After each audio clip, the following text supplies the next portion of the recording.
Money problems don't start in your wallet, they start in your mind. Every day, people say they'll start saving tomorrow. They mean it. But then something comes up, a sale, a craving, a quick swipe of the card, and tomorrow never comes. You work hard, yet the money never seems to stay. You feel frustrated, maybe even guilty, wondering why it's so hard to stop overspending. But what if the problem isn't money itself? It's the way we've been taught to think about it. This audiobook, The Art of Saving Money, How to Stop Overspending and Start Saving Money, isn't about cutting joy out of your life. It's about taking control, feeling proud of every dollar you keep, and finding peace instead of pressure. You'll learn how to change your habits, your mindset, and your relationship with money step by step in real life, not theory. If you're tired of stress and ready for change, this is where it starts. Chapter 1. Notice what triggers your urge to overspend. Every person wants to save money, but few truly understand what pulls them away from it. The first step to mastering the art of saving is not about budgets, calculators, or fancy tools. It's about awareness. It's about noticing what triggers the urge to overspend, because before you can control your money, you must first control the feelings that make you reach for your wallet when you don't need to. When you think about your spending, it's not just about what you buy. It's about what happens right before you buy. There's always something, a thought, a feeling, a situation. Maybe it's boredom. Maybe it's stress. Maybe it's the little rush you feel when you walk into a store or scroll through a sale online. That moment matters more than the money itself, because that's where your decisions are made. Every purchase begins in the mind long before it happens in the store. The truth is, people don't overspend because they don't know better. They overspend because they don't stop long enough to see what's really happening. The brain loves pleasure. It wants comfort. It wants relief. So when life feels hard, when you're tired or lonely or uncertain, it whispers, "Buy something. You'll feel better." And maybe you do, but only for a moment. Then the guilt sets in, the numbers in your account drop, and the stress doubles. This is how so many people end up trapped in a cycle, spending to feel good and feeling bad because they spent. To stop this, you must slow down. You have to start noticing the pattern. When you feel that pull to buy, stop and ask yourself what's really going on. Are you trying to fix an emotion with money? Are you looking for a quick distraction? This is not about judging yourself. It's about understanding yourself.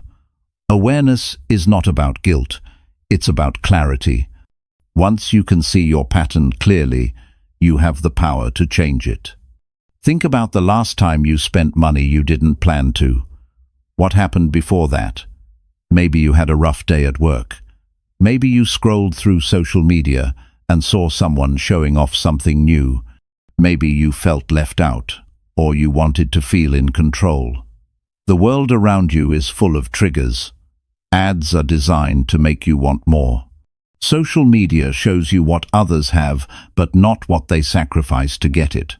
The stores are built to make you stay longer, see more, and spend more.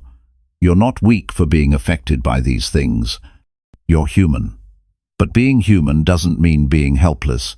It means learning to see the game for what it is and choosing differently. When you become aware of your triggers, you start to take back control. You begin to pause before reacting. You start asking yourself, do I need this, or do I just want to feel something? That one question can save you hundreds, even thousands of dollars over time. But more than that, it saves your peace. Because overspending is not just a money problem, it's an emotional one.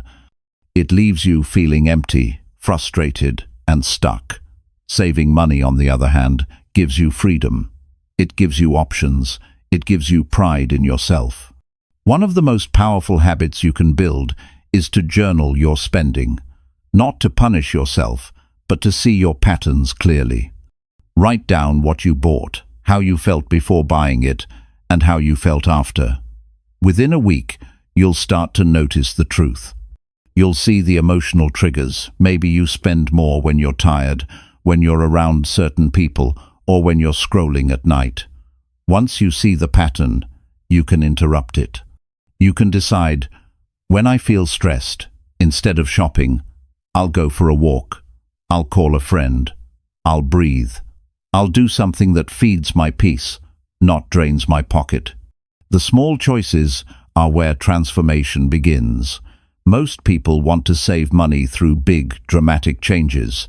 But the truth is, real change happens in the quiet moments. It happens when you choose not to click Add to Cart. It happens when you walk past a sale and remind yourself that peace of mind is worth more than another item.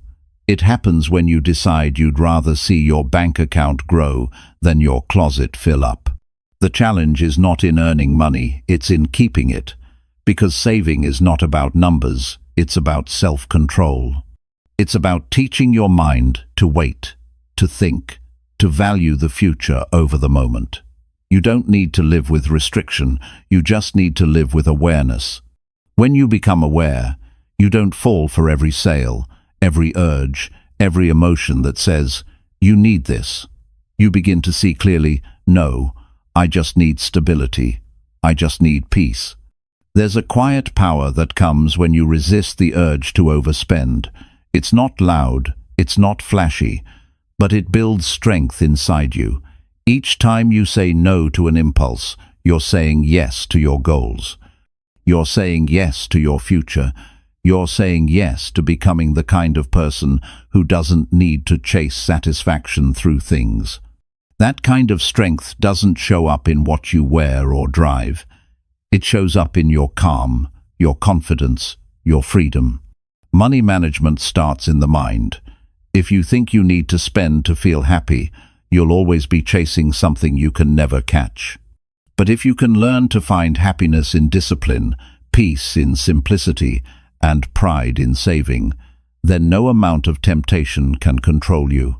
The goal is not to stop spending completely. The goal is to spend with awareness, to spend with purpose, and to never spend out of emptiness. Ask yourself, what do you really want? Not the quick hit of buying something new, but what do you truly want your money to do for you?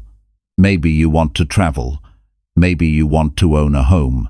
Maybe you want freedom from debt or the peace of knowing you're secure. Whatever that goal is, it deserves your focus more than any passing desire. When you think of that goal every day, your mind starts to shift. The things that once tempted you lose their power, because now your attention is on what matters most, your growth, your peace, your future. Every person has two choices when faced with temptation. They can react or they can reflect. Reaction is quick, emotional, and costly. Reflection is calm, thoughtful, and rewarding. In the few seconds before a purchase, you have that choice. And if you start to choose reflection, your whole life will begin to change.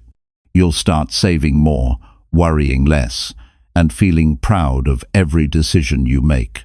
This is the art of saving money, not through complicated systems, but through understanding yourself deeply. When you master your thoughts, your emotions, and your habits, you master your finances. You don't need to wait for a raise, or a windfall, or luck. You just need awareness. Awareness creates space for better decisions, and better decisions create a better life. Every time you stop yourself from spending on impulse, you're training your mind to value discipline. You're building the muscle that keeps you strong in every area of life. Because if you can control how you spend, you can control how you live. Saving money isn't just about having more, it's about becoming more. It's about becoming the kind of person who doesn't get lost in the noise of temptation, but stays focused on purpose and peace. So the next time that urge comes, when your hand reaches for your card or your finger hovers over that Buy Now button, pause, take a breath, ask yourself, what am I really feeling right now? Maybe you'll find it's not the item you need, it's a break, a walk, a talk, or a moment of quiet. And in that small pause, you'll take back your power. Because real freedom doesn't come from what you can buy, it comes from what you can resist. And that's where the art of saving money truly begins. Chapter 2. Take full control of where your money goes. Most people don't lose control of their money overnight. It happens slowly, one small decision at a time, until they realize their income disappears faster than they can earn it. Taking full control of where your money goes is not about being strict or living without joy. It's about deciding what matters most and aligning your spending with that. You worked hard for your money. Every dollar you earn should have a clear purpose, not just vanish without your awareness. When you learn to direct your money with intention, you stop feeling like life is happening to you and start feeling like you're in charge again. The first step to taking control is awareness. You can't manage what you don't track. So begin by finding out exactly where your money goes each month. Most people think they know, but the truth is, they don't. They remember the big bills, the rent, the car payment, the groceries, but they forget the smaller ones that add up, the coffee on the way to work, the streaming subscriptions they no longer use, the spontaneous online orders. These little leaks are the reason money slips through your fingers. Write down everything you spend for 30 days, every dollar. It doesn't have to be fancy. A notebook, a simple app, or a spreadsheet will do. This is not about perfection, it's about honesty. Once you see the full picture, you'll feel more powerful because you'll finally understand what's really happening. When you see where your money goes, something changes inside you. You start to recognize patterns. Maybe you notice that you spend more on weekends, or that eating out costs more than you realized, or that impulse shopping happens when you're bored or tired. This awareness gives you control. It's not about guilt, it's about choice. You can't change what you won't confront, so confront your numbers, not with judgment, but with determination. Tell yourself, this time, I decide where my money goes. The second step is to make a plan. A plan gives direction. Without it, money flows wherever emotion takes it. A plan gives every dollar a job. You don't need to call it a budget if that word feels heavy. Think of it as a spending guide, a simple plan for your life's priorities. Start with your essentials: housing, food, transportation, bills. Then move to your goals: savings, debt, payments, investments. Finally, add what brings you joy: entertainment, hobbies, personal care. The order matters. Essentials first, future second, pleasures last. Because control means making sure your needs and your goals come before your wants. Too many people let their lifestyle grow faster than their income. They get a raise, and instead of saving, they spend more. That's not control, that's reaction. Real control means when your income grows, your discipline grows with it. You start saving more, not spending more. You direct the increase toward things that bring peace, not stress. The goal is not to have more stuff. The goal is to have more choices. Taking control also means simplifying. The more complicated your finances are, the harder they are to manage. Simplify your accounts, your bills, your habits. Cancel what you don't use. Combine where you can. Create automatic payments for important bills and automatic transfers for savings. Automation isn't just convenience, it's protection against forgetfulness and temptation. When saving becomes automatic, it's not a battle anymore. You remove the need to decide every time. The less you rely on willpower, the easier control becomes. But control isn't only about systems, it's also about mindset. You have to see yourself as the owner, not the victim of your money. You are the one making the choices, not the one being pulled by circumstances. If your money feels tight, don't say, "I can't afford it."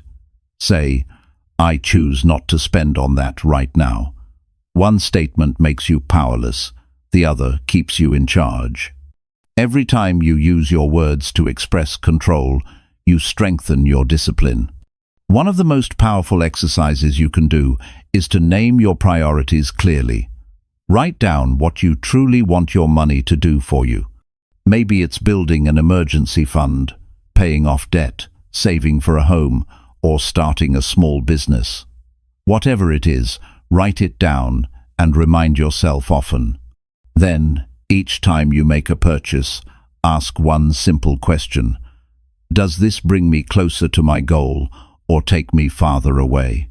That one question can transform your entire financial life. It moves you from impulsive spending to intentional spending. You start directing your money with clarity and purpose. Control also means accountability. Review your finances every week, even if it's just for 15 minutes.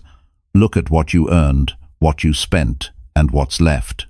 Ask yourself what went right and what can be improved next week. This habit turns control into a lifestyle. It keeps you alert. It keeps you honest. You'll start noticing progress faster than you expect. And that feeling, seeing your balance grow, watching debts shrink, feeling calm instead of anxious, is what makes control deeply satisfying. But there's another side to control that's often overlooked: self-respect. When you start managing your money wisely, you begin to respect yourself more. You stop chasing temporary pleasure and start valuing long-term peace. You stop working just to spend and start working to build. You stop waiting for someday and start creating progress today. That respect spills over into every part of your life, your relationships, your health, your confidence. Because when you can manage your money, you can manage anything. Don't underestimate the emotional power of control. When you know exactly where your money goes, life feels lighter.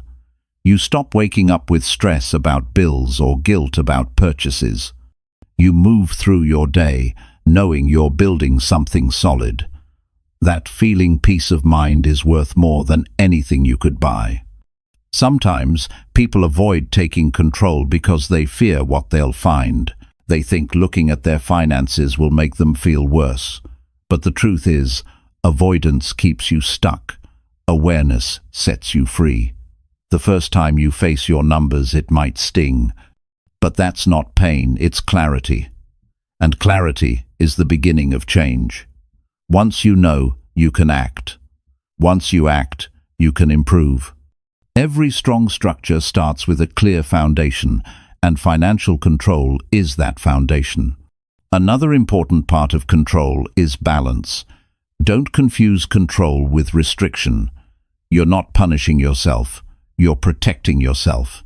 It's okay to enjoy your money. The difference is you enjoy it by choice, not by impulse. You can plan for fun. You can include joy in your budget. In fact, you should. When you plan joy, you remove guilt from spending.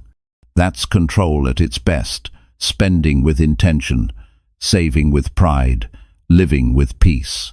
To maintain control, you must stay consistent. Discipline isn't built in a day. It's built through repetition, through small wins that build confidence. Celebrate progress. When you hit a savings goal, acknowledge it. When you avoid an unnecessary purchase, appreciate your strength. These small victories keep you motivated. They remind you that you're changing your story one decision at a time. You may not be able to change your income overnight, but you can change your control today. Every action you take with awareness shifts your future. Every time you tell your money where to go, you're writing your own financial destiny. Control gives you power. It gives you peace. It gives you a sense of direction that no raise or windfall can match. The art of saving money begins with ownership. Ownership of your actions, your habits, your emotions, and your direction. When you take full control of where your money goes, you move from confusion to confidence. You stop reacting to life and start shaping it. You realize that money is not just a tool, it's a reflection of your choices. And when your choices come from clarity, your life begins to transform. The future belongs to those who take control today. Not someday, not when things are perfect, but now. Because the moment you decide where your money goes, your life starts moving toward freedom. Control your money, or it will control you. The choice is always yours. Chapter 3. Break the habit of buying to feel better. Many people spend money not because they need something, but because they want to feel better. They're not buying a product, they're buying relief, they're buying a moment of comfort, a little escape from pressure, or a way to fill an empty space inside. Breaking the habit of buying to feel better begins with understanding that emotional spending doesn't solve emotional pain. It hides it for a few minutes and then makes it worse. The real strength lies in learning how to face what you feel without reaching for your card. When you buy something for the sake of feeling better, you're chasing a temporary high. It's a rush that fades quickly, and once it's gone, you're left with regret. You might tell yourself it was just a small purchase, but over time, those small moments build a pattern that drains your wallet, weakens your discipline, and creates emotional dependence. To break this habit, you need to pause long enough to see what's really happening beneath the surface, because it's not about the item, it's about what the item represents. It's about wanting to feel safe, happy, important, or in control. Start by identifying when you're most likely to spend emotionally. Maybe it's after a long day, when you're tired and need comfort. Maybe it's on weekends when you feel lonely or bored. Maybe it's when you scroll through social media and compare your life to others. Awareness is the first step. Emotional spending thrives on autopilot. When you bring your behavior into the light, it starts to lose its power. Notice the moments when the urge to buy something appears. Don't rush to fight it, just notice it. Recognize what triggered it. Ask yourself, what am I trying to fix right now? Once you understand your triggers, you can start creating space between the feeling and the action. Most people don't give themselves that space. The moment the emotion hits, they act on it. But if you can wait, even for 5 minutes, you take back control. In those 5 minutes, breathe deeply, walk around or step outside, do something that calms you down and gives you perspective. Remind yourself that feelings pass faster than you think. You don't need to buy something to make them go away. You just need to let them move through you. The truth is, emotional spending is often a signal that something deeper needs attention. When you're unhappy with your job, your relationships, or your direction in life, it's easy to use money as a distraction. You might not even realize it, but every impulsive purchase says, I need to feel something different. Instead of numbing that feeling, listen to it. Ask yourself what you really need. Maybe it's rest. Maybe it's connection. Maybe it's progress in a goal you've been avoiding. Those needs can't be met with things. They're met with actions that build genuine fulfillment. To break this habit, you have to build new ways to comfort yourself. Buying something might give you a few minutes of excitement, but real comfort comes from habits that feed your mind and body. Replace the shopping habit with something healthier. When you feel low, call someone who lifts your spirit. Go for a walk and let your thoughts settle. Write down what you're feeling instead of trying to escape it. Spend time creating, learning, or exercise. Each time you choose a better response, you weaken the emotional link between money and relief. It also helps to make your environment support your new choices. Unsubscribe from marketing emails. Limit your exposure to ads and influencers that make you feel like you're missing out. The goal isn't to live in isolation, it's to remove unnecessary temptation. Because emotional spending doesn't start in your wallet, it starts in your environment. When you constantly see things that promise happiness, it's easy to start believing them. But the truth is, happiness doesn't come from what you buy. It comes from who you become. Start giving your money a mission. When your money has direction, it's easier to resist distraction. Every time you feel tempted to buy something for comfort, think about what that same amount could do for your future. Maybe it could go toward your emergency fund, your dream vacation, or your debt freedom. Give every dollar a purpose that inspires you. When your goals are strong, your impulses lose their grip. You can also use a simple habit that many successful savers use. Wait before you buy. Create a 24-hour or 48-hour rule. When you see something you want, don't buy it right away. Add it to a list. If you still want it after a day or two, then you can decide with a clear mind. Most of the time you'll find the desire fades, and you'll be glad you waited. This small act trains your brain to think before acting, and that awareness is what builds long-term discipline. Another key part of breaking emotional spending is learning to sit with discomfort. Most people spend to avoid discomfort, the discomfort of boredom, sadness, stress, or even success. But discomfort is not the enemy, it's information. It tells you where you need growth. When you learn to feel emotions without trying to fix them with money, you become emotionally stronger. You stop running from yourself. That's when saving becomes easier, because you're no longer trying to use money to solve problems that money can't fix. You may notice that when you stop buying for comfort, emotions feel sharper at first. That's normal. You've removed the numbing tool. But as time goes on, you'll start to feel more in control, more peaceful, more self-aware. You'll realize you don't need to buy to feel good. You just need to take care of yourself in real ways.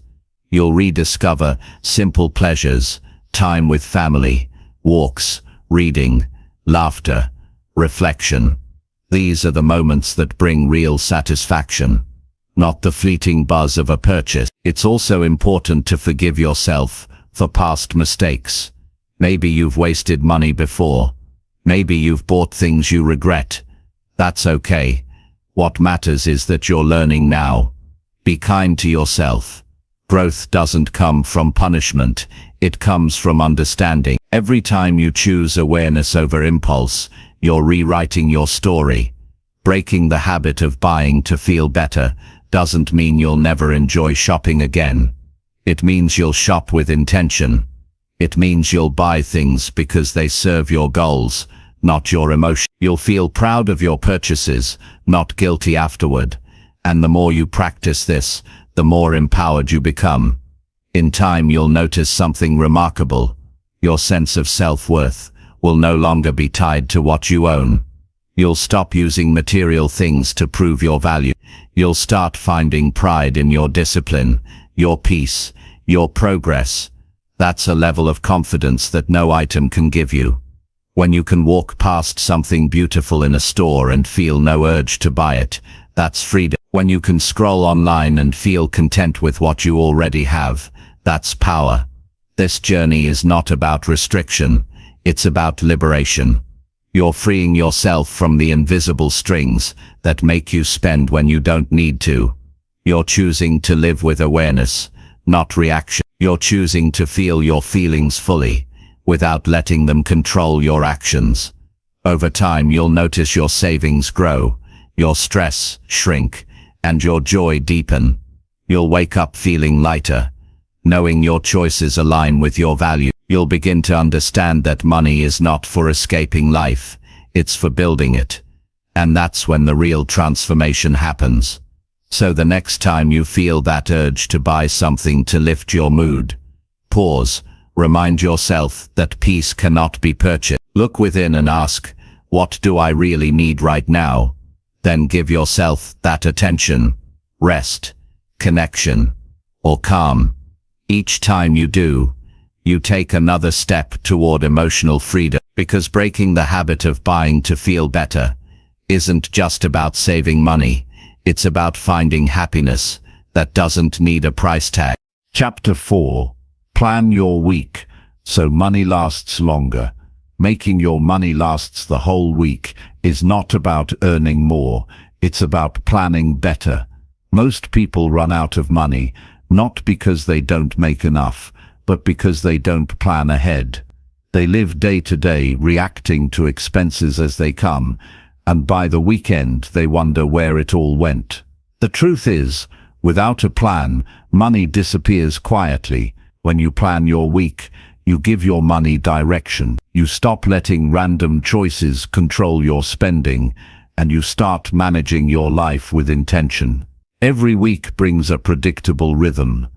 There are days when you spend more, and days when you can save more. The key is to know in advance what's coming. Planning doesn't have to be complicated. It just needs to be clear. Start each week by sitting down for 10 minutes and looking at what lies ahead. Think about your meals, your errands, your social plans, your transportation, your small habits that cost money. When you know your schedule, you can prepare for expenses before they happen. That small step keeps you from spending mindlessly when you're tired, rushed, or unprepared. A big part of making money last is food planning. Eating out without a plan is one of the fastest ways to drain your wallet. When you buy lunch every day or order takeout because you didn't prepare, your money slips away unnoticed. Instead, decide in advance what you'll eat for the week. Write it down. Shop once for the ingredients. Cook at home and take meals with you. Not only will you save a significant amount of money, but you'll also save time and energy. Every home-cooked meal is a quiet victory for your financial stability. Another area that eats away at weekly budgets is impulse buying. It happens when you go to the store without a list, or when you browse online just to look. To avoid that trap, create a spending list before you step out or open an app. Stick to the list, no matter what catches your eye. A list gives your mind structure. Without it, every display and ad is designed to pull you off track. When you walk into a store with clarity, you walk out with control. It's also helpful to divide your weekly money into categories. Decide how much you'll spend on essentials, how much on small joys, and how much you'll save. You can use envelopes, a digital app, or a simple note on your phone. When you assign a limit to each area, you create boundaries that keep your money safe. If one area starts running low, it's a signal to pause and adjust rather than ignore the numbers until it's too late. Weekly planning also helps you see patterns in your spending. Maybe you spend more on weekends, or maybe certain days trigger unplanned costs. When you know your pattern, you can prepare for it. If Fridays are your weak spot, plan an activity that doesn't cost much. Watch a movie at home, cook something special, or meet friends for a walk instead of dinner out. Planning doesn't mean cutting out fun. It means being smart about how you enjoy it. The secret to making your money last longer is preparation. When you plan, you remove surprise expenses. Most financial stress doesn't come from big bills. It comes from small, unplanned ones that pile up. Planning your week helps you see them before they appear. You start to ask better questions. Do I really need this? Can I wait? Is there a cheaper way to do it? Those small questions change everything. They shift your mindset from reactive to proactive. A powerful habit is to give yourself a spending allowance for the week. Once you've covered your essentials and savings, decide on an amount that's yours to spend freely. This builds discipline without feeling deprived. When that amount runs out, you stop spending. It teaches you patience and balance. It also helps you feel more in control because you're making clear decisions rather than reacting to urges. Planning also means setting aside a small amount each week for unexpected expenses. Life always brings surprises, a forgotten gift, a broken item, an unplanned trip. If you build a flex category into your weekly plan, these moments won't throw you off track.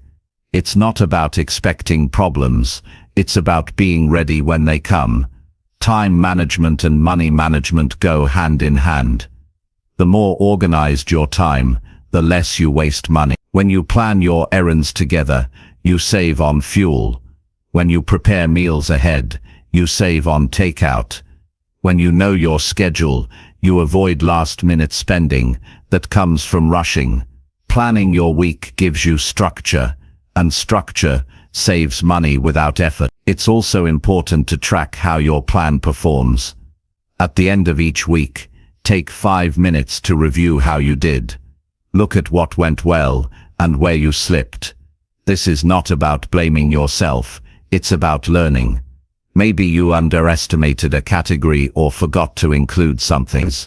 Adjust your plan for next week. Improvement happens through reflection. The more you understand your habits, the stronger your control becomes. You can even make weekly planning something enjoyable. Play your favorite music, make a cup of coffee, and treat it like a reset moment. This isn't about restriction, it's about peace. You're building a habit that supports your freedom. Because when your money lasts, your stress fades. You stop worrying about running out before payday. You stop feeling trapped by bills. You start to feel confident that your life is under control. That's not just a financial win, it's an emotional one. Another simple but effective part of planning your week is identifying no-spend days.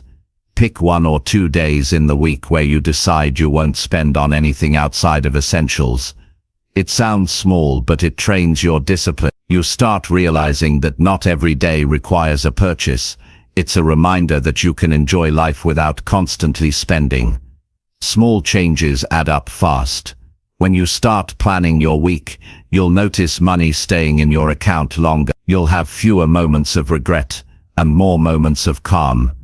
Planning is not about perfection, it's about awareness and consistency. Even if your week doesn't go exactly as planned, the act of planning keeps you mindful. You'll catch yourself before unnecessary spending happens, and that's where real progress begins. To make this habit last, connect it to your goals.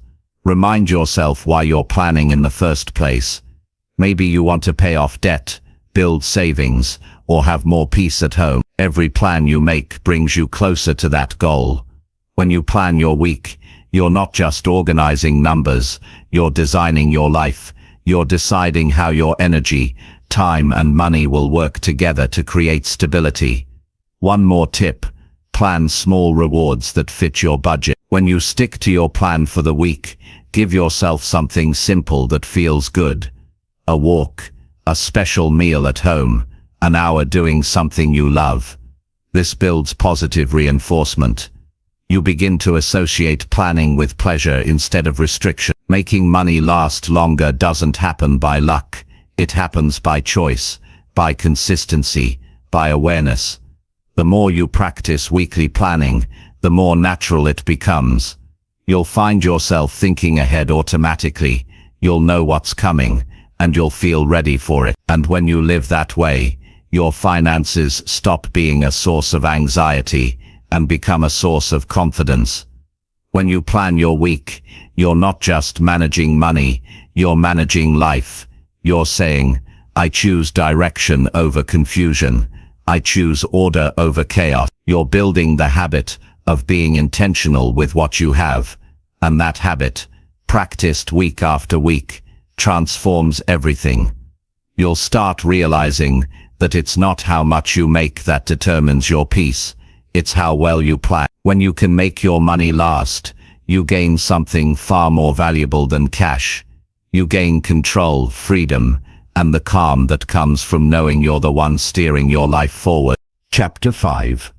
Save first and spend what is left only. Most people make the mistake of saving whatever is left after they spend. They pay the bills, buy what they want, handle small expenses, and then, if there's something left, they think about saving. But that way of living keeps you broke. no matter how much you earn. The truth is simple. Saving must come first. When you save first and spend what is left, you reverse the pattern that keeps most people trapped in financial stress. You take control instead of waiting to see what's left. You choose your future before you choose your pleasures. Saving first is not about denying yourself. It's about protecting your priorities.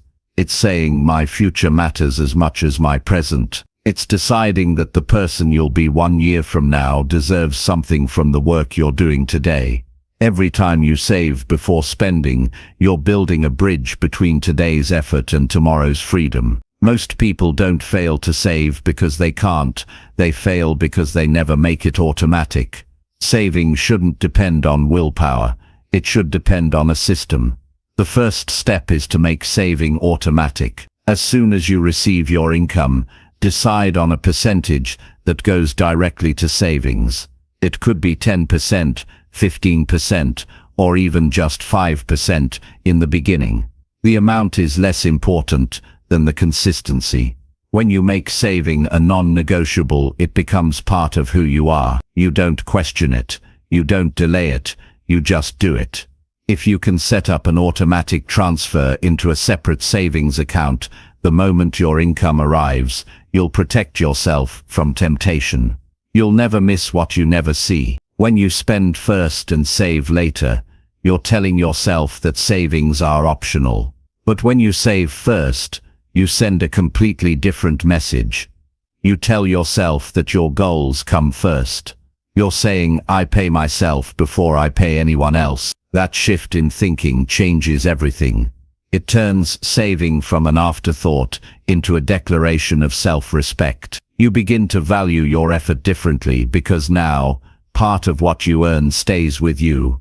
Some people think they need a higher income to start saving, but that's not true. Saving is a mindset, not a number. If you can't save when you earn little, you won't save when you earn more. The habit has to come before the increase. There are countless stories of people earning large salaries who still live paycheck to paycheck because they never learned to put saving first. The amount you earn determines your comfort. The habit you build determines your stability.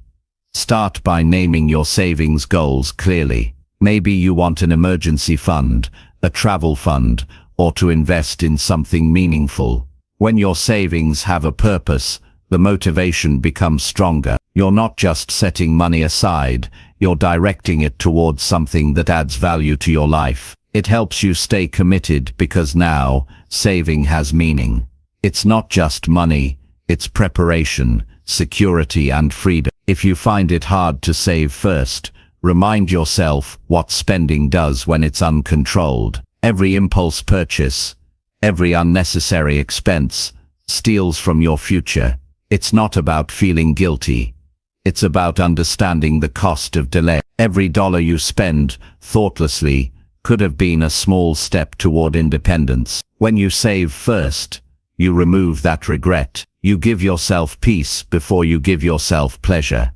Another powerful strategy is to separate your accounts. Keep your savings account out of easy reach. If it's in the same place as you're spending money, temptation will find a way in. Make it slightly inconvenient to access. That inconvenience will protect you from emotional spending. When money is harder to touch, it grows quietly. Over time, you'll start to enjoy watching it increase. It will give you a sense of pride that no purchase can match. The beauty of saving first is that it teaches discipline without struggle. Once you get used to spending only what remains, you learn to adjust naturally. You begin to plan better, prioritize better, and think more clearly about your choices. You stop living at the edge of your income and start building a cushion between you and financial stress. That cushion is what gives you peace of mind. It means when an emergency comes, you don't panic. You're ready. Saving first also changes how you see money itself. It stops being something that comes and goes and starts becoming something that builds. You begin to measure success, not by what you buy, but by what you keep. That's real progress. It's quiet, steady and powerful. You'll start to feel a shift, less anxiety, more confidence. You'll walk differently when you know you have money put aside. You'll speak differently when you're not worried about every expense. That confidence seeps into other areas of your life, because financial security builds emotional strength. Consistency is more important than amount. Don't wait for the perfect time to start saving. The perfect time is now. Even if you can save only a few dollars, start there. What matters is building the habit. Once you see it growing, you'll naturally want to increase it. Saving first is like watering a plant. You may not see results overnight, but in time it blooms. The earlier you start, the stronger it becomes. To make this habit stick, visualize your progress. Track your savings weekly or monthly. Seeing the numbers rise gives you motivation. It's a reminder that your discipline is working. You'll begin to associate saving with satisfaction instead of sacrifice. You'll start to feel proud each time you add to it, because you're proving to yourself that you're capable of consistency. If you're used to spending freely, saving first might feel uncomfortable at first, but that discomfort is temporary. It's the feeling of growth. When you stop giving in to every desire and start prioritizing your future, you're strengthening your self-control. The more you practice, the easier it becomes. Soon it won't feel like restriction. It will feel like empowerment, because you'll know that you're the one deciding where your money goes, not your impulses. To make spending what's left easier, create a simple structure. Divide what remains into essentials, small pleasures, and flexibility. Essentials are your basic needs: bills, food, transportation. Small pleasures are what keep life enjoyable. Maybe a coffee, a movie, a treat. Flexibility is for unexpected costs. When you know what's available for each area, you avoid overspending and reduce guilt. You're free to enjoy what's left without fear, because you've already taken care of your savings. One of the best feelings is when your savings start working for you. Once your emergency fund grows, you can move toward investments or long-term goals. You'll see your money multiplying through your choices. That's the power of saving first. It creates momentum. Every small amount adds up, and eventually your savings begin to generate more income. That's when you realize how much control you truly have. Saving first is also a statement of independence. It means you're not waiting for luck, bonuses, or miracles. You're building your own foundation. You're proving to yourself that you can create stability with what you have right now. That mindset separates those who struggle financially from those who thrive. As the weeks go by, this habit will transform how you think about spending. You'll start questioning your purchases differently. You'll ask, do I really need this? Or would I rather see my savings grow? Most times you'll choose the latter, because it feels better. Watching your savings grow is a deeper joy than any quick purchase. It's not flashy, but it's lasting. The ultimate goal is freedom. The freedom to make choices without stress, to take opportunities without fear, and to handle life without panic. That kind of freedom only comes when you build it. Saving first and spending what's left is how you build it. It's simple, powerful, and timeless. So from now on, whenever money comes in, make one clear decision. Pay yourself first. Treat your savings as the first bill you owe. It's the most important payment you'll ever make, because it's a payment to your future self. When you live this way, your money starts serving you instead of controlling you. You begin to feel secure, confident, and calm. That's the reward of discipline. Not just having more, but becoming more. The day you decide to save first is the day you start changing your story, because from that moment, you're not surviving anymore. You're building, and each time you save before spending, you're proving that your future is worth more than your impulses. That's where real financial strength begins. Not in how much you earn, but in how wisely you choose to keep what you have. Chapter 6. Make saving feel rewarding, not restricting. Many people think of saving money as something that takes away their freedom. They see it as a limitation, a rule that stops them from enjoying life. But the truth is, saving is not punishment, it's empowerment. When you make saving feel rewarding instead of restricting, you begin to enjoy the process rather than fight against it. You start seeing it as a gift to yourself, not a burden. It's the difference between feeling trapped and feeling in control. Real success in saving comes not from forcing yourself to do it, but from learning to love what it gives you. Saving should never feel like a chore, it should feel like progress. Every time you put money aside, you're building peace of mind, security and confidence. You're creating space to breathe. You're telling yourself, I'm worth preparing for. The problem is, most people connect saving with missing out. They think, if I save, I can't have fun. That mindset makes saving heavy. But when you start connecting saving with what it gives you, freedom, stability and choice, it becomes something you look forward to.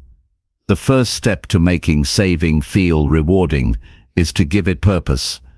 Saving without a clear reason feels dull, like holding back for no reward. But saving with purpose feels exciting. When you know exactly why you're saving, it transforms the experience. Maybe you're saving for peace of mind, for a trip, for a home, or for financial independence. Name your goals clearly. Write them down. Each time you save, remind yourself what that money represents. It's not just numbers, it's the future you're building. Purpose gives emotion to discipline. Celebrate small wins along the way. Most people wait until they reach a big goal before they feel proud, but that's too far ahead. Break your goals into smaller milestones. Every time you reach one, acknowledge it. You can celebrate without spending. Smile, take a deep breath, and say, I'm getting closer. This builds positive emotion around saving. The brain loves reward, and when you associate saving with pleasure instead of pain, it becomes natural. Another way to make saving feel rewarding is to track your progress visually. Seeing your growth creates motivation. Create a savings chart, use a progress bar, or write it in a journal. When you can see your numbers rise, it feels real. It gives you momentum. You'll find yourself checking your savings more often, not with anxiety, but with pride. Watching your progress build creates an emotional connection to your discipline. It's also important to reframe the way you think about spending. Many people believe that joy only comes from buying, but true satisfaction comes from control, not consumption. When you save money, you're not missing out, you're making room for something greater. You're giving yourself the power to say yes later, to opportunities, to freedom, to peace. Every dollar you save is a small victory against stress and uncertainty. You're not losing fun, you're gaining strength. To keep saving enjoyable, build a balance between discipline and pleasure. It's not about cutting out everything you love. It's about making conscious choices.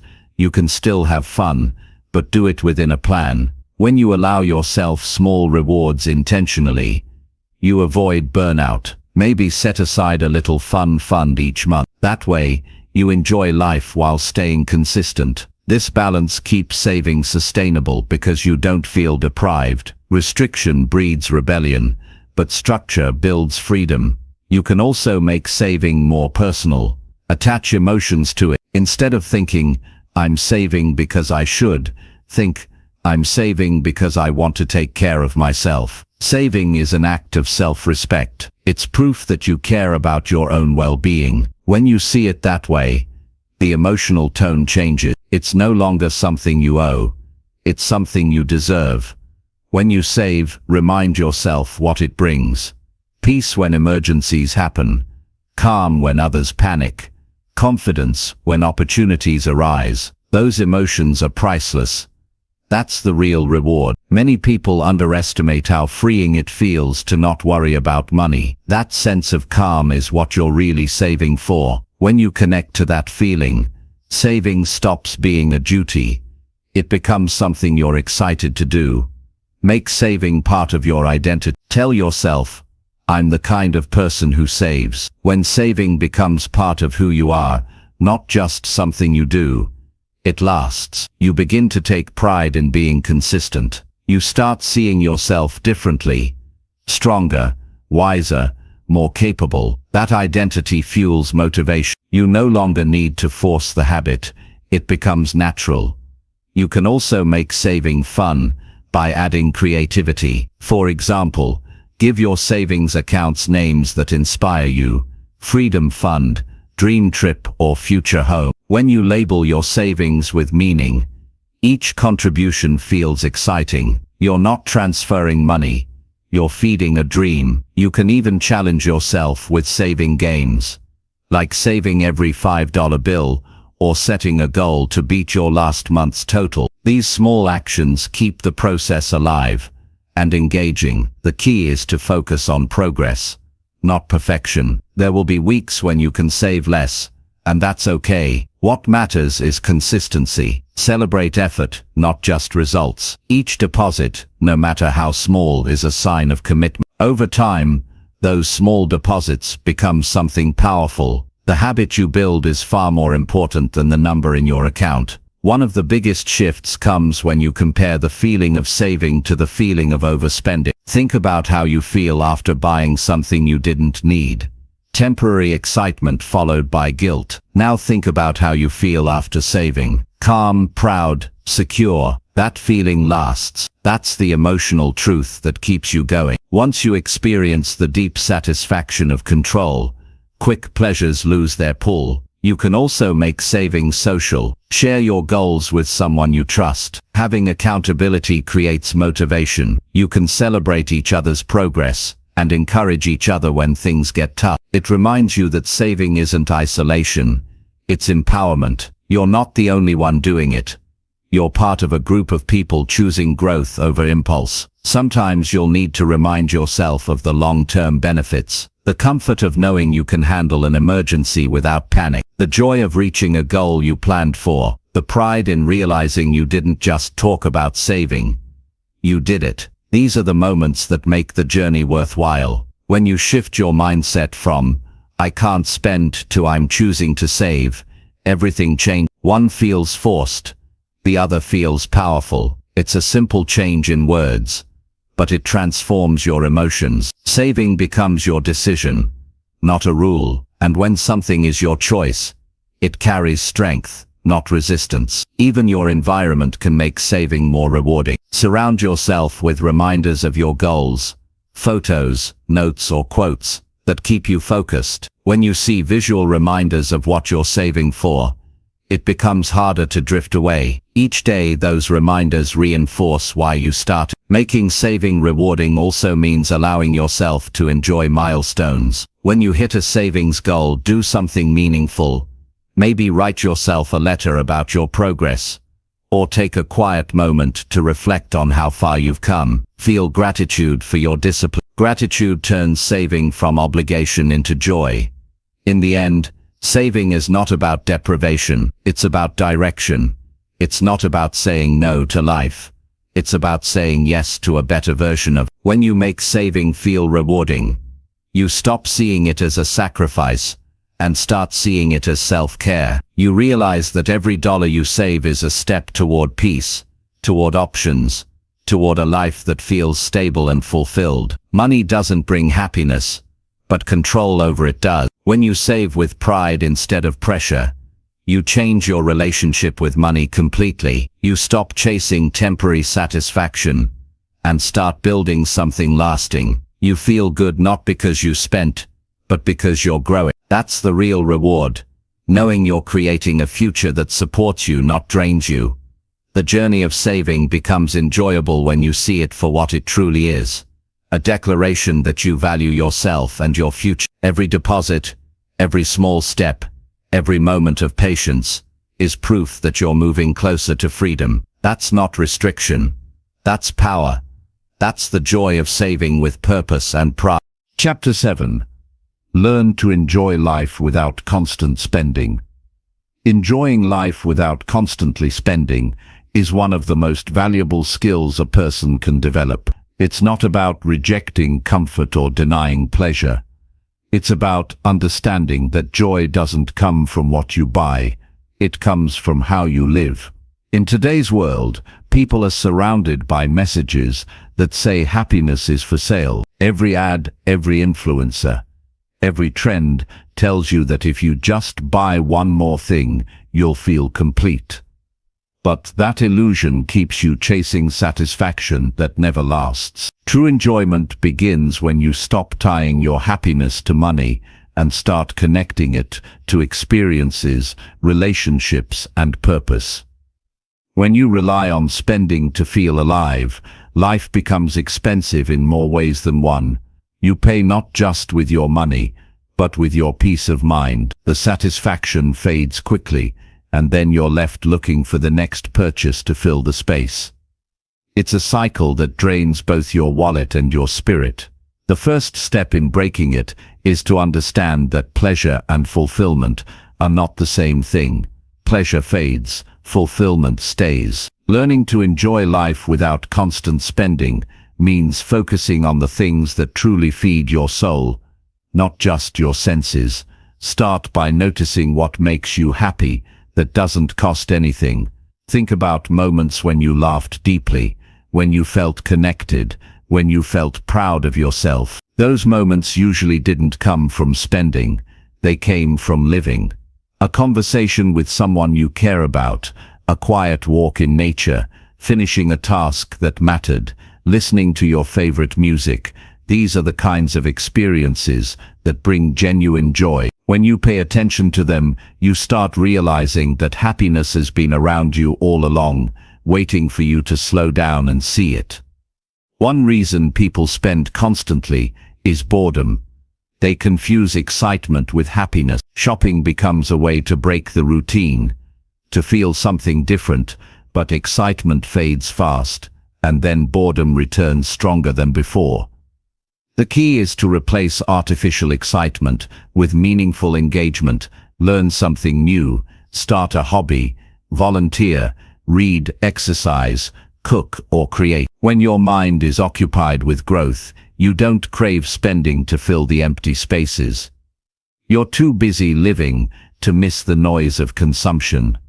Another reason people overspend is comparison. They see others with nicer clothes, newer cars, bigger homes, and they start feeling like they're behind. But comparison steals joy. You can't enjoy what you have when you're focused on what others display. The truth is, everyone's highlight reel looks perfect from the outside, but happiness can't be measured by possessions. It's measured by peace. When you stop comparing, you free yourself to enjoy your own life exactly as it is. Learning to enjoy life without spending constantly also means rethinking what luxury means. Real luxury is not the price tag, it's the quality of experience. It's waking up without debt weighing on your shoulders. It's being able to rest peacefully at night. It's having time for what you love. It's sharing laughter without worrying about bills. That's the kind of wealth that money can't buy. When you understand this, simple things start to feel luxurious. A home-cooked meal becomes special. A slow morning feels rich. A moment of calm feels abundant. Gratitude is a powerful tool in this journey. When you focus on what you already have, you stop obsessing over what you lack. Spend a few minutes each day listing things you're thankful for. The more you notice your blessings, the less you feel the urge to chase more. Gratitude shifts your attention from scarcity to sufficiency. You realize that contentment doesn't come from adding more, but from appreciating enough. Social life is another area where people often overspend. Many believe that fun requires money, restaurants, movies, trips, or entertainment. But real connection doesn't depend on cost. Some of the best memories come from simple gatherings, talking at home, cooking together, playing games, watching the sunset.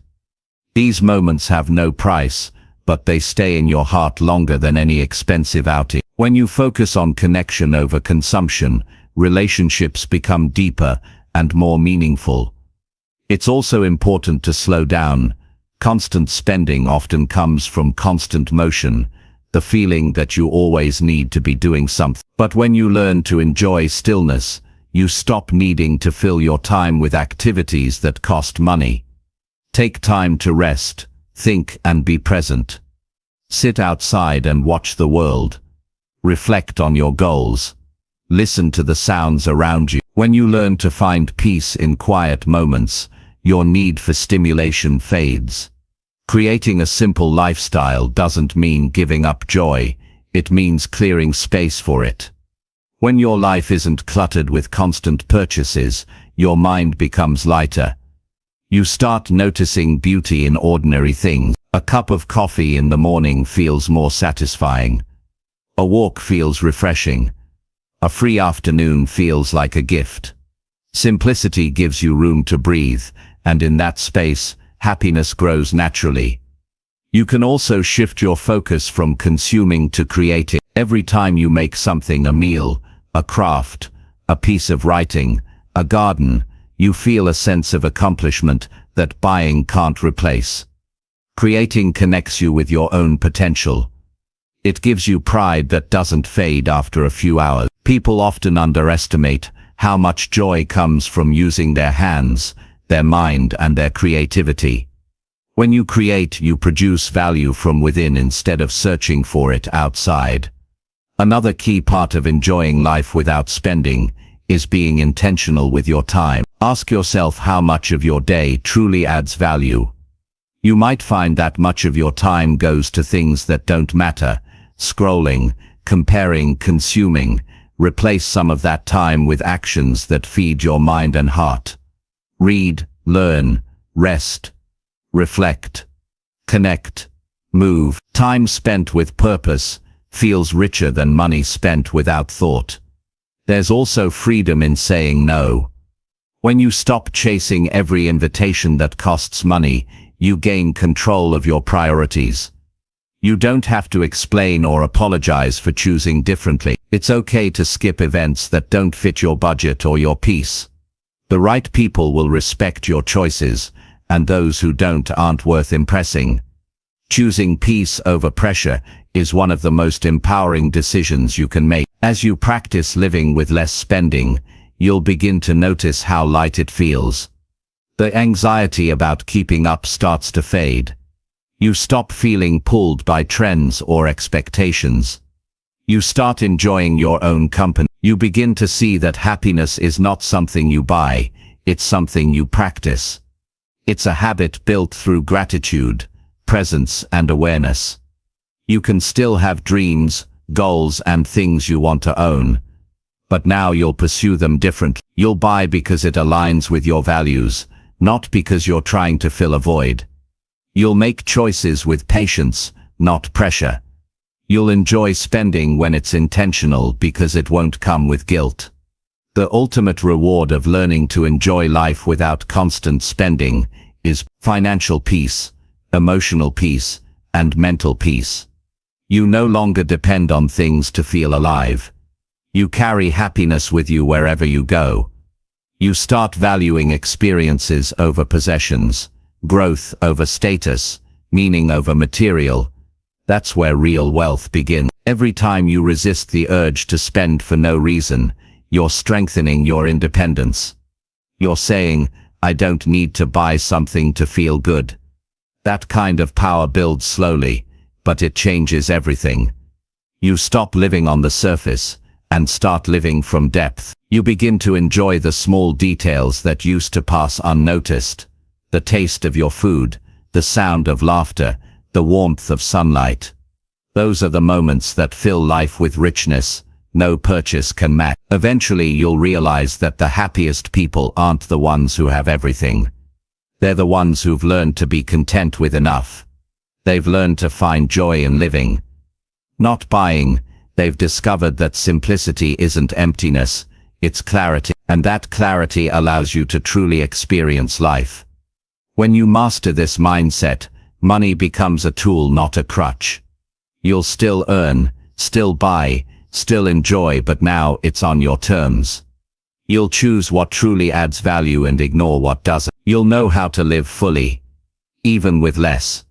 That's real freedom, the ability to smile, breathe, and feel whole without needing to spend a cent. Learning to enjoy life without constant spending doesn't happen overnight. It takes awareness, patience, and intention. But once you experience the peace that comes from it, you'll never want to go back.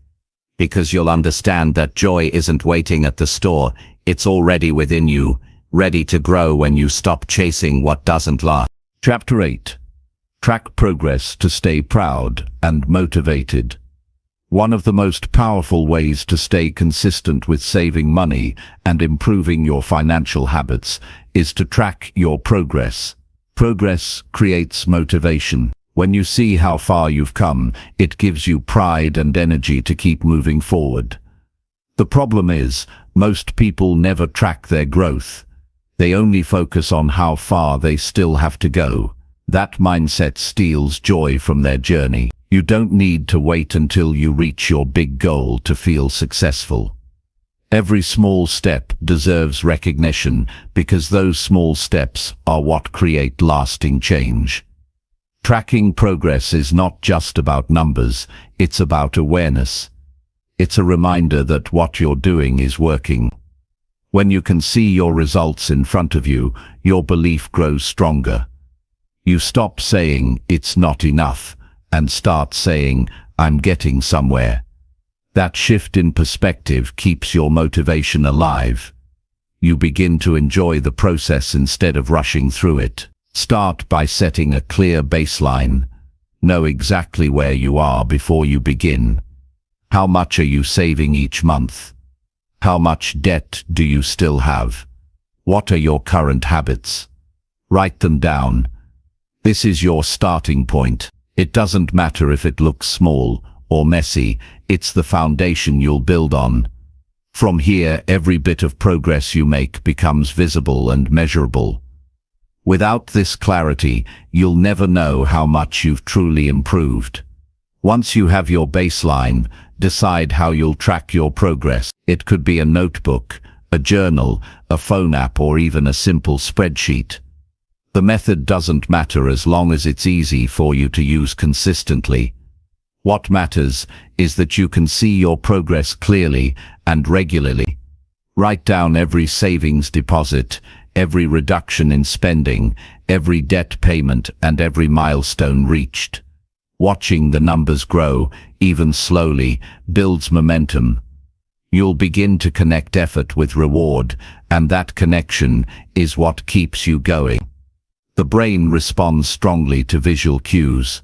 When you can see your progress visually, it becomes more motivating. Create a progress chart, a thermometer graph, or a savings tracker where you can fill in sections as you reach new levels. It might seem simple, but it's powerful. Each time you color in a new section or write down a new total, it feels like a personal victory. It's proof that your effort is paying off. Visual progress reminds you that you're in control of your direction. Don't make the mistake of only tracking money. Track habits too. Write down how many times you resisted an unnecessary purchase, how many days you followed your plan, or how often you made conscious spending decisions. These are the daily wins that lead to financial transformation. When you recognize them, you start to build identity-based motivation. You no longer say, "I'm trying to save." You start saying, "I'm becoming someone who makes smart choices." That's where real confidence begins. There will be days when progress feels slow. You'll look at your savings and think it's not growing fast enough. That's when tracking becomes essential. Because when you look back at your earlier records, you'll see how far you've actually come. Progress is easy to miss when you only look forward. Reflection keeps you grounded. It reminds you that growth is happening, even when it's not dramatic. One of the most effective habits is to review your progress weekly or monthly. Set aside a few minutes to look at your numbers and reflect on your behavior. Ask yourself, what worked well? What could I improve next time? Where did I feel tempted? What made me proud? This simple review helps you stay aware and intentional. It also helps you make small adjustments before bad habits sneak back in. Consistent reflection keeps your momentum strong and your focus sharp. Progress tracking should feel rewarding, not stressful. This isn't about perfection, it's about awareness. If you miss a week, don't punish yourself, just start again. The goal is consistency, not flawlessness. Think of it as a conversation with yourself. You're checking in, not judging. When you track with kindness and curiosity, it becomes something you look forward to, rather than something you dread. A great way to make progress tracking exciting is to create milestones and celebrate them. For example, when you reach your first $100 saved, do something meaningful. When you pay off your first debt, take a quiet moment to acknowledge it. Celebrating progress keeps the emotional connection alive. It teaches your brain that effort brings reward. This kind of reinforcement builds long-term motivation more effectively than any external encouragement. Another benefit of tracking is accountability. When you record your progress, you become more aware of your actions. You think twice before spending because you know you'll have to write it down later. This gentle accountability keeps you aligned with your goal. You start to feel responsible for your own progress, and that responsibility turns into pride. It's also important to measure progress beyond money itself. Look at how your mindset is changing. Are you feeling more confident? Less anxious about bills, more patient with your goal? Write these reflections down. Emotional progress is just as valuable as financial progress. You're not just saving money, you're growing stronger, calmer, and more disciplined. Tracking these feelings reminds you that success is about more than numbers. If you struggle with motivation, use your tracking system as a visual story of your growth. Flip back through your notes, or look at your charts from earlier months. Seeing your journey laid out in front of you reignites your belief in yourself. You start realizing that you've already done something difficult. You started, and you kept going.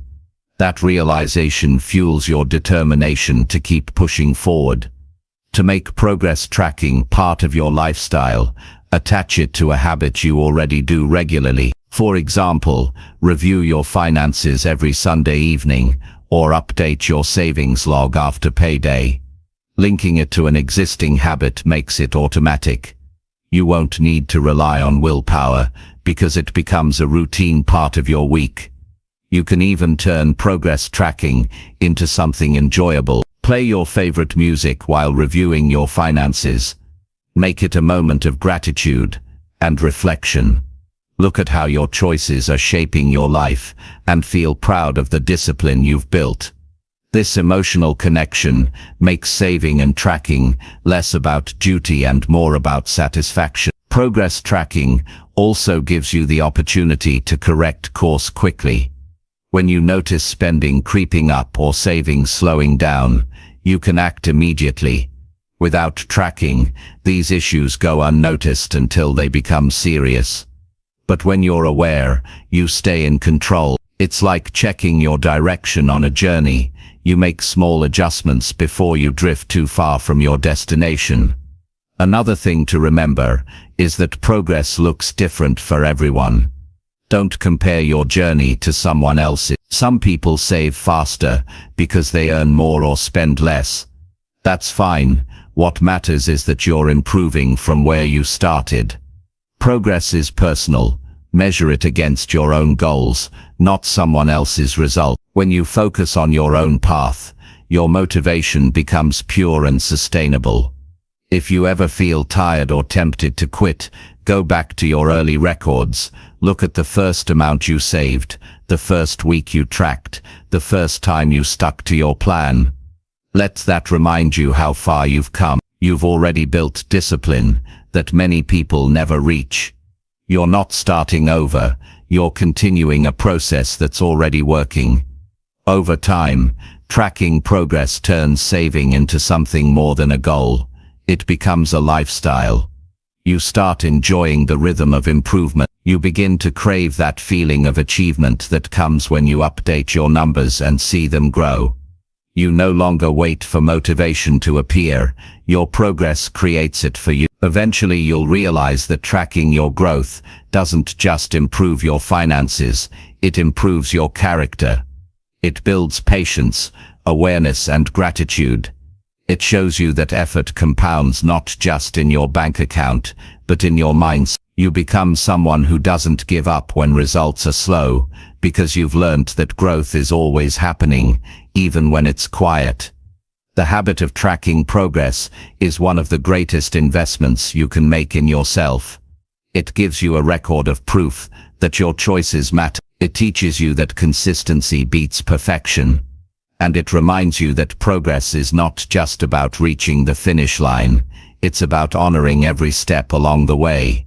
When you take time to notice your growth, you create motivation that lasts. So you no longer depend on external rewards or pressure.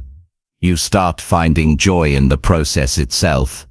Each week, each month, you build a stronger sense of pride and purpose. That's how change becomes permanent, not through willpower alone, but through awareness and appreciation of your progress. Tracking progress keeps your fire alive. It's the mirror that reflects how far you've come, and the compass that keeps you moving forward. When you can see your progress clearly, you stop doubting your effort. You start believing in your ability to grow, and that belief, once it's strong enough, can carry you through anything. Chapter 9. Build a mindset that values future comfort more. Most people spend their lives chasing comfort in the moment without realizing they're sacrificing the comfort of their future. They want relief today, not realizing that every decision builds tomorrow's reality. Building a mindset that values future comfort more means learning to be on the moment. It's training your mind to choose peace later over pleasure now. It's deciding that your long-term freedom is worth more than short-term satisfaction. This shift in thinking separates those who constantly struggle from those who build lasting security. When you think about comfort, you must understand that not all comfort is equal. The comfort that comes from spending on something new fades quickly, but the comfort that comes from preparation stays with you. There's a difference between being temporarily relieved and being permanently at peace. Most people live in cycles of short-term relief, shopping when stressed, eating out when bored, buying things they don't need just to feel good for a few hours. But when the feeling fades, they're left with more worry, more debt, and less control. The comfort of the future is built by those who learn patience today. Building a future-focused mindset begins with awareness. You must start asking yourself before every decision, is this choice helping me later or only now? That one question creates space between impulse and intention. It forces you to think ahead, to weigh the cost of your actions, and to make decisions that align with your goals. It's not about living in restriction, it's about living with vision. When you make choices with your future self in mind, life begins to move in a direction that feels stable, strong, and fulfilling. You need to start seeing your future self as someone you deeply care about. Imagine that person clearly. Think about how they live, how they feel, and how grateful they'd be if you took care of them now. When you picture your future self struggling, you realize that every careless decision today adds weight to their shoulders. But when you save, plan, and act wisely, you're giving that person comfort and peace. The thought of helping your future self should feel empowering, not burdensome. It's an act of self-respect. A mindset that values future comfort grows from small, consistent decisions. It's choosing to cook at home instead of eating out, to save before spending, to learn before buying.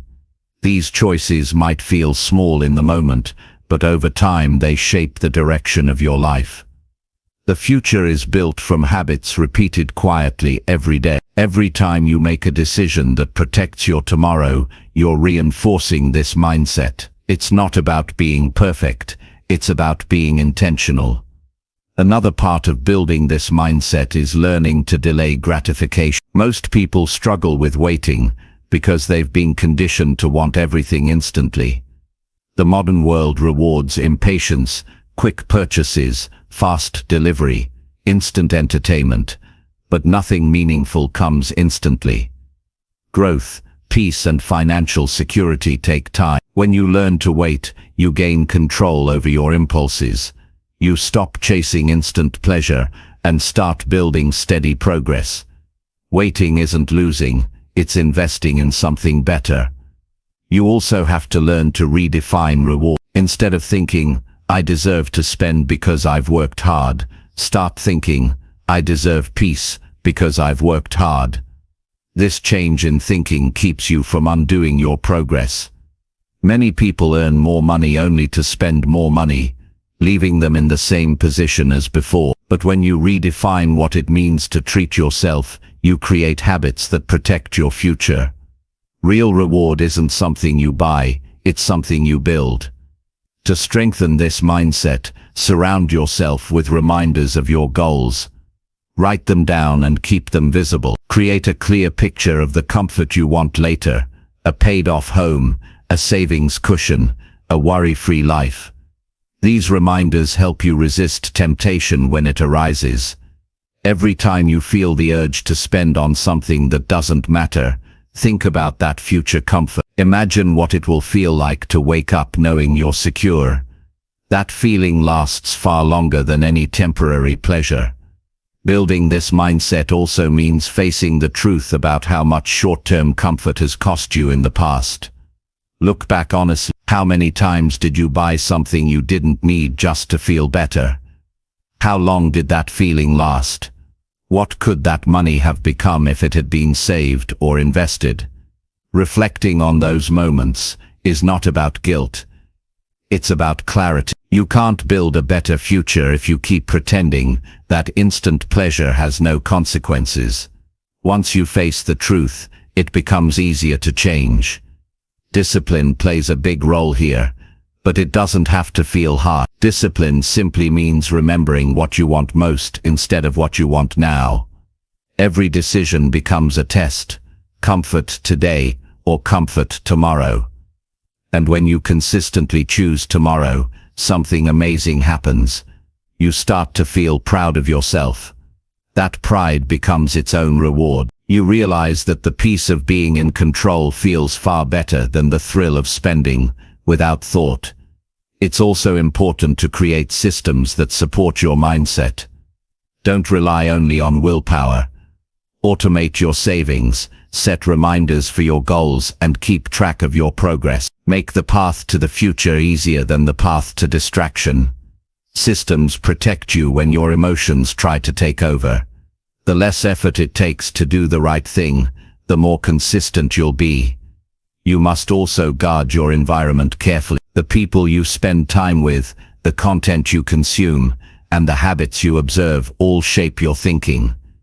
If you're surrounded by those who glorify spending, you'll feel pressured to keep up. But when you're around people who value stability, growth, and purpose, you start thinking differently. Choose influences that remind you of what matters most. To value future comfort, you must also learn to enjoy the process of growth itself. It's not just about waiting for results, it's about appreciating what happens as you change. Every time you make a smart financial choice, you're proving to yourself that you can grow stronger. That progress brings its own kind of joy. The act of improving becomes satisfying on its own. You don't need to wait for the end result to feel proud. You can feel proud every time you stay consistent. When you live with this mindset, stress begins to fade. You stop fearing the future because you're preparing for it. You stop chasing pleasure because you've built peace. You start walking with confidence, knowing that every decision is a step toward comfort that will last. The daily sacrifices begin to feel smaller because the vision of your future becomes clearer. That's when you know your mindset has truly changed. You stop seeing saving or planning as loss and start seeing them as gifts to your future self. It's important to remember that valuing future comfort doesn't mean living without enjoyment now. It means finding balance. It means you still allow yourself moments of joy, but you plan them wisely. You don't spend impulsively, you spend intentionally. You enjoy the present without destroying the future. This balance is what creates lasting happiness.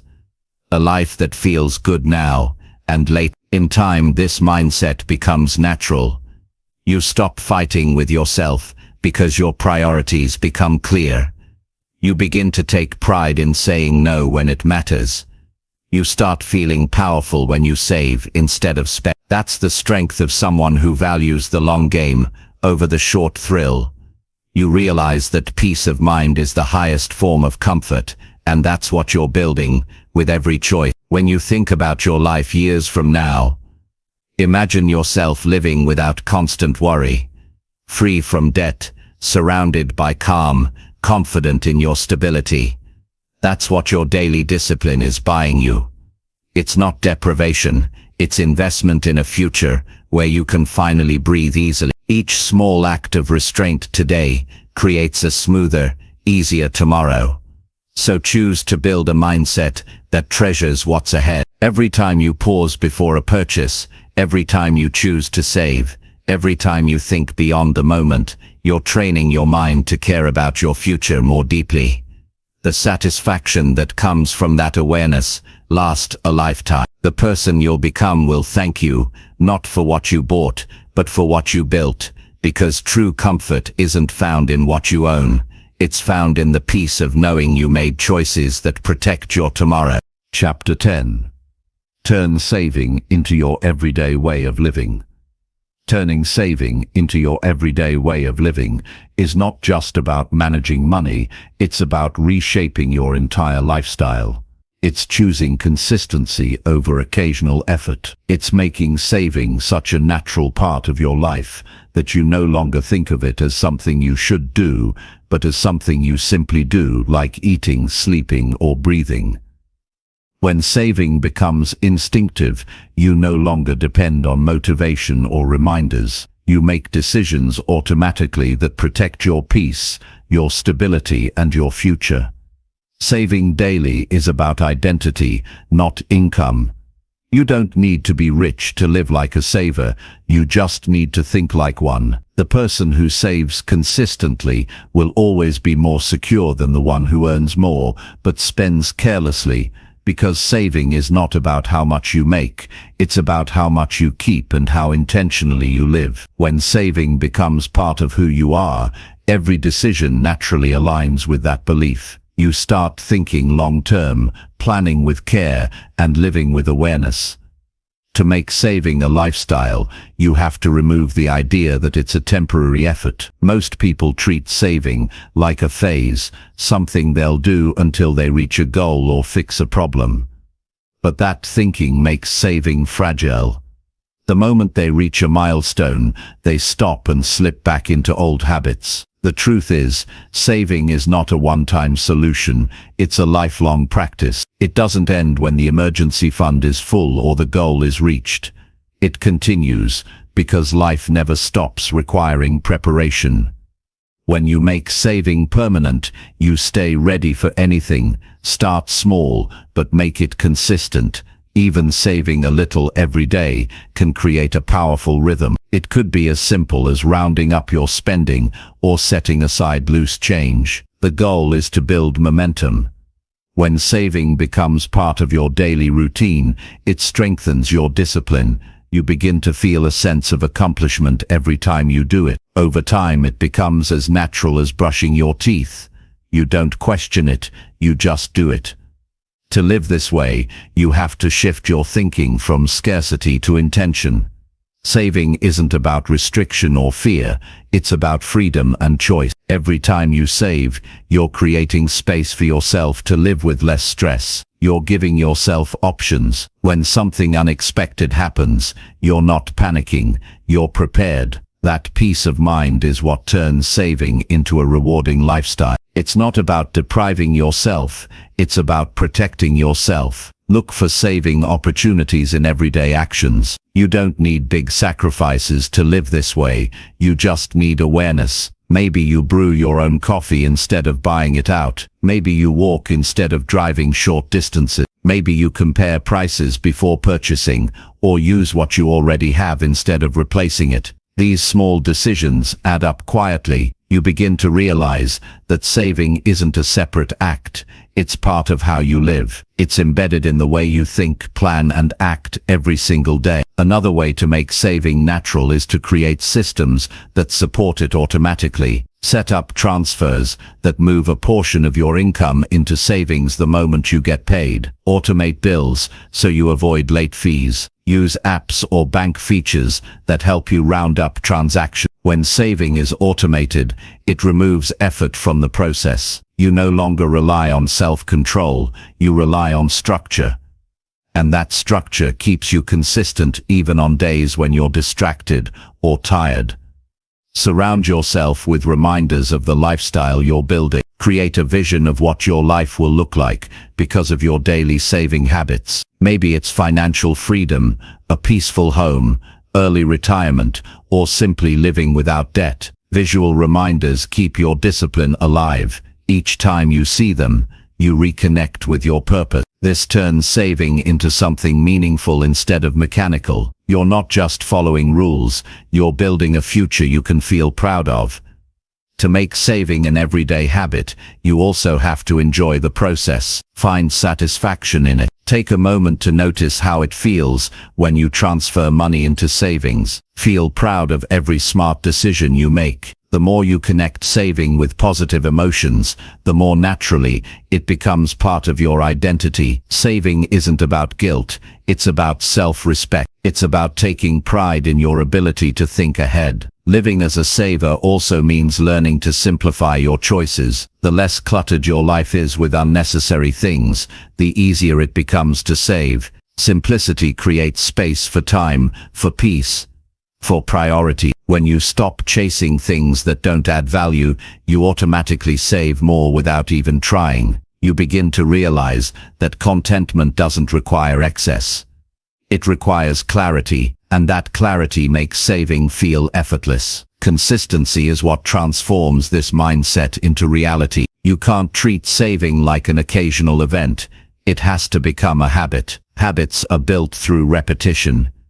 Every time you save, even a small amount, you strengthen the pattern. The brain begins to associate saving with security and pride. Eventually it becomes automatic. You no longer debate whether to save, you just do it. That's the power of repetition. It rewires your thinking until the behavior becomes second nature. A key part of turning saving into your lifestyle is also learning to plan for joy. Saving doesn't mean you stop enjoying life. It means you do it smarter. Plan your fun, budget for experiences, and celebrate responsibly. When you plan for enjoyment instead of spending impulsively, you remove guilt and stress. You can have both financial discipline and happiness when you prepare for both. A well-planned treat feels better because it doesn't set you back.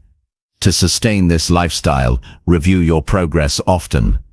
Tracking your savings growth gives you energy.